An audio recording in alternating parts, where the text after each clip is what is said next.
असामाजिक तत्वों द्वारा विश्रामपुर विधानसभा क्षेत्र के निर्दलीय प्रत्याशी ब्रह्मदेव प्रसाद के कार्यकर्ताओं के प्रचार वाहन को कर दिया गया आग के हवाले। साकेत मिश्रा की रिपोर्ट, कांडी कटवा। कांडी विश्रामपुर विधानसभा क्षेत्र के निर्दलीय प्रत्याशी ब्रह्मदेव प्रसाद के कार्यकर्ताओं के प्रचार वाहन को असामाजिक तत्वों द्वारा आग के हवाले कर दिया गया। घटना रविवार की रात्रि 11:30 की बताई जाती है।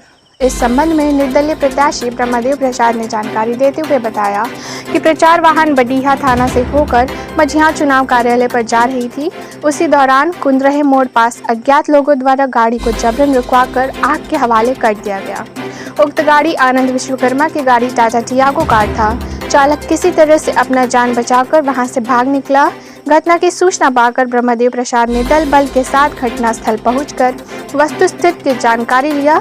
इस संबंध में ब्रह्मदेव प्रसाद ने गढ़वा पुलिस अधीक्षक से टेलीफोनिक बात कर अपने कार्यकर्ताओं को सुरक्षा प्रदान तथा अज्ञात अपराधियों के खिलाफ कानूनी कार्यवाही करने की मांग किया। पुलिस अधीक्षक के द्वारा सुरक्षा व्यवस्था के साथ साथ 10वीं के खिलाफ कानूनी कार्रवाई करने की आश्वासन दिया गया। ब्रह्मदेव प्रसाद ने कहा कि समाज में बढ़ती लोकप्रियता को देखकर विरोधी दल का और साजिश के तहत कभी मुझे एक्सीडेंट कर देते हैं, कभी मेरी गाड़ी चला देते हैं। आने वाला कल फिर सभी घटनाओं के जवाब जनता अपने एक एक अनमोल वोट से देंगे।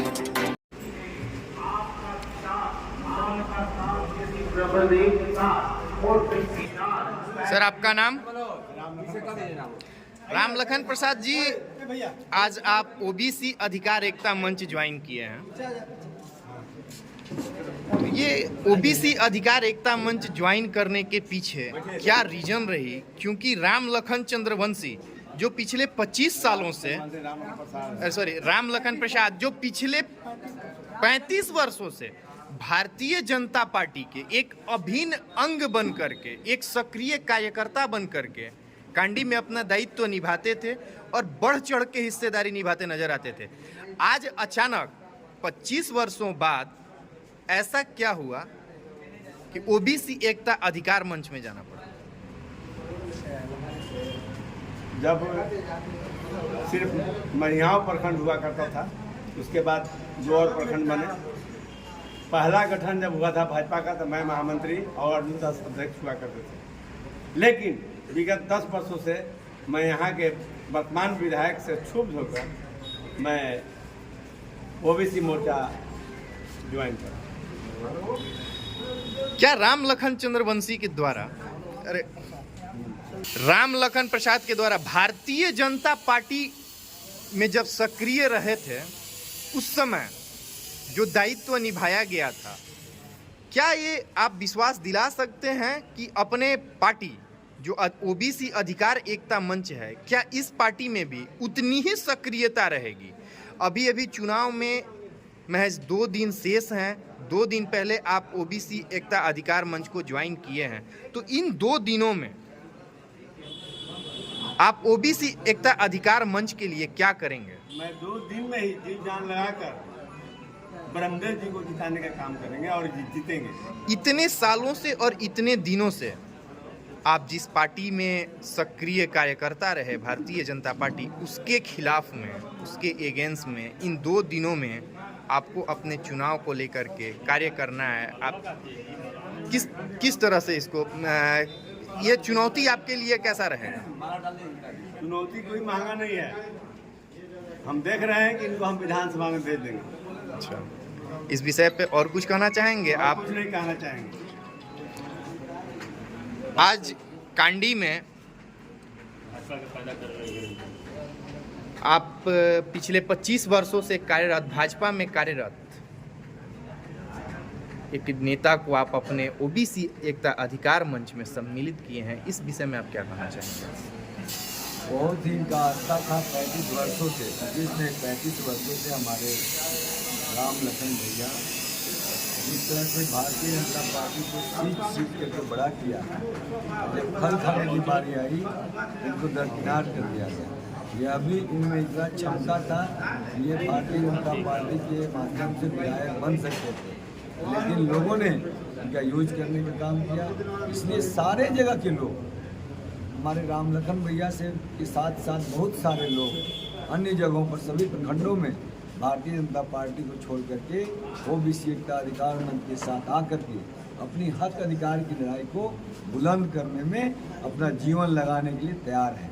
और यह केवल चुनाव के लिए नहीं ज्वाइन किए हैं, इनको मैं आपको विश्वास दिलाता हूँ, इस मंच में बड़ा पद दे करके और पूरे झारखंड में इनका उपयोग करूँगा, केवल कांडी प्रखंड में इनका उपयोग नहीं करूँगा। यह इनकी बड़ी दायित्व है और बड़ा दायित्व इनको मिलने जा रहा है। इसलिए ये यहाँ से पांडी प्रखंड से पूरे विश्रामपुर विधानसभा क्षेत्र से ये 24 घंटा के अंदर इतना इनका लगाव है, इतना इनका लोगों से परिचय है और बिना स्वार्थ के निस्वार्थ भाव से आज इन्होंने काम किया है। किसी पार्टी, किसी विधायक, किसी मंत्री इन पर नहीं कह सकता है कि मैं आपको कोटा के रूप में या वोटा के रूप में या नगद के रूप में 1 पैसा दिया हूँ। तो ऐसे निष्ठावान लोगों का जरूरत है इस मंच को, और हमारे आने वाला पीढ़ी के लिए निष्ठावान लोगों की जरूरत है। और इसलिए इन्होंने संकल्प लिया है कि आने वाला 13 तारीख को 13 नंबर टॉर्च छाप में इतना बटन दबेगा इनके सौजन्य से कि पूरे विश्रामपुर विधानसभा क्षेत्र सहित झारखंड का विधानसभा में उजाला आ जाएगा, प्रकाश आ जाएगा और यहाँ के दलित, शोषित, वंचित, पिछड़ों परिवार के घरों में एक एक कोना में रोशनी पहुंचाने का काम करेंगे। साथ ही साथ शर्म नहीं आता है विधायकों को 76 वर्षों बाद भी सोन नदी का पानी बह करके और बिहार चला जाता है, और हमारी धरती माँ का कण प्यासी रहती है। कोयल नदी का पानी बह के बिहार चला जाता है, हमारी धरती माँ प्यासी रहती है। इन लोगों को शर्म तक नहीं आती कि हमारे कंठ से पानी जा रहा है और मेरा कंठ प्यासा है।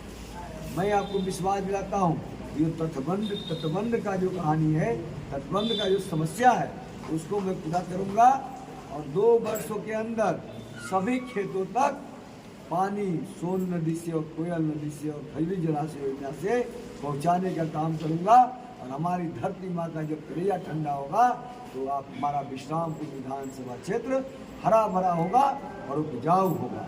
मैं आपको विश्वास दिला दूँ, यहाँ पर जो शिक्षा का जो व्यापारीकरण किया गया है, हमारा विश्रामपुर विधानसभा क्षेत्र में आज एक भी डिग्री कॉलेज सरकारी नहीं है। ये बहुत लोगों को पता नहीं हुआ।